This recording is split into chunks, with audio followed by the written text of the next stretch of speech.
Hi, Johan. Oh, hi, Alex. I see that you enjoy catching butterflies.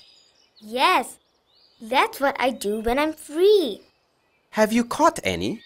No. How about doing something different, like having fun with sounds, letters, and words? Oh, you mean learning phonics? Sounds like a good idea. Can you teach me? Yes, of course. Look at these letters. I'm sure you know what they are. Why, certainly. They are S, H, C, H, T, H, and N, G. They are not single letters, but two letters joined together. This is different from what I've been taught before. Yes, you are right. They have different sounds too.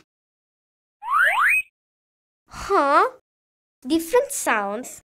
You mean the sound of S and H together is not S? Can you explain this to me? Sure I can. We join some letters together to form new sounds. This is because we don't have enough letters for all the sounds we use in English.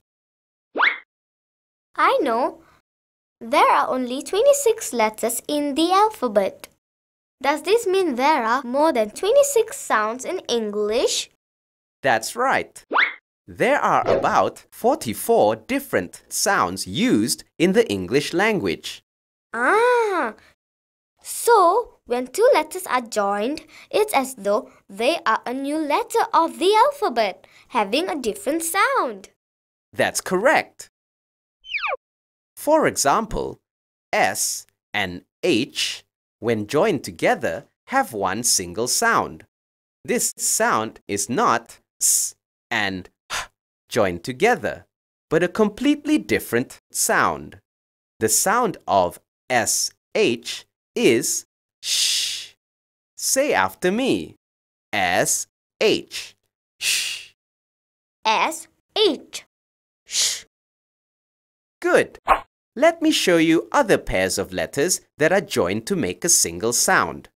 CH. Ch. C, H, ch. Good. The next pair is TH. This pair has two sounds. The first sound is a soft sound. To get this sound, put your tongue out and blow some air. The sound you get is the soft TH sound. Do this.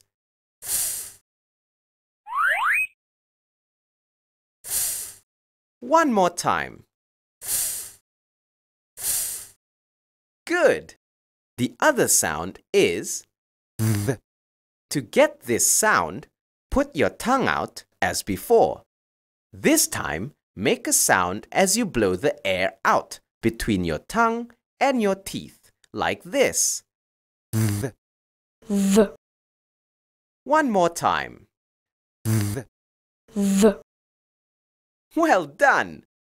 The last pair of letters is NG, which has this sound.